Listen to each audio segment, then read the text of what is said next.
We're talking about the periodic table and periodic trends, and we're talking about atomic radius, electronegativity, and ionization energy.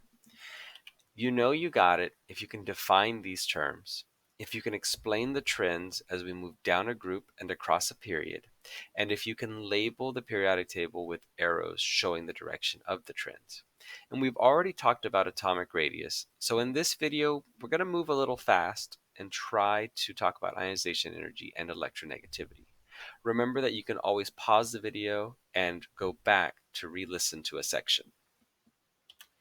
So ionization energy is the amount of energy needed to remove an electron from the outermost shell of an atom. This is useful for us to know because it gives us a sense of how much energy is needed for an ion to form and for ionic compounds to form.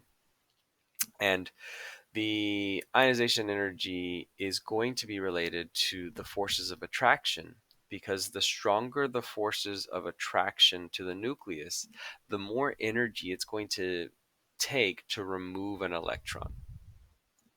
So if I look at a table of ionization energies, here I have the atomic number along the x-axis and the ionization energy along the y-axis. And let's first just look at elements in the same group. So each of these different colors represents elements in the same group. And let's look at noble gases, this light blue. Helium, neon, argon, krypton, xenon. Notice what's happening with my mouse. I'm going down in ionization energy as I go through all the noble gases. Let's look at the alkali metals in red. Lithium, sodium, potassium, rubidium, cesium. My mouse is still going down, just slightly. And this is the trend for ionization energy going down a group. It decreases because each new row adds an extra energy level. So the electrons are further away, and that means they have less attraction. So it's going to be easier to remove electrons further away from the nucleus. Now, if I stop and look at the rows, each period happens between the tall lines that you see. So here's lithium to neon. From lithium, this red one, to neon, that's period 2. From sodium to argon, that's period 3. And the general trend is from lithium to neon, I have to go up. My ionization energy is increasing. As I go from sodium to argon, my ionization energy is increasing. So going across a period, the ionization energy is going to increase.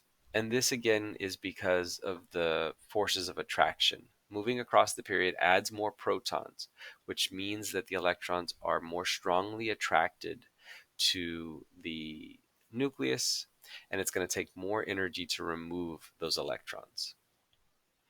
Now, you can again summarize this in a couple of ways. The easiest thing for me to remember is that this trend is opposite of atomic radius. And that's because stronger attraction makes the radius smaller, but a stronger attraction makes the ionization energy higher. And we're going to kind of go fast through electronegativity, because electronegativity is another electronic property that is related to the forces of attraction, but it's the attraction of a nucleus of an atom to electrons in a bond. We're going to talk more about electronegativity when we get to bonding, but it's the same trend as ionization energy, because the stronger the forces of attraction, the higher the electronegativity is going to be. There are a couple exceptions. Helium, neon, and argon don't have defined electronegativities because they don't bond. So fluorine is considered the most electronegative element on the periodic table. And you can see it gets more red as I get closer to fluorine.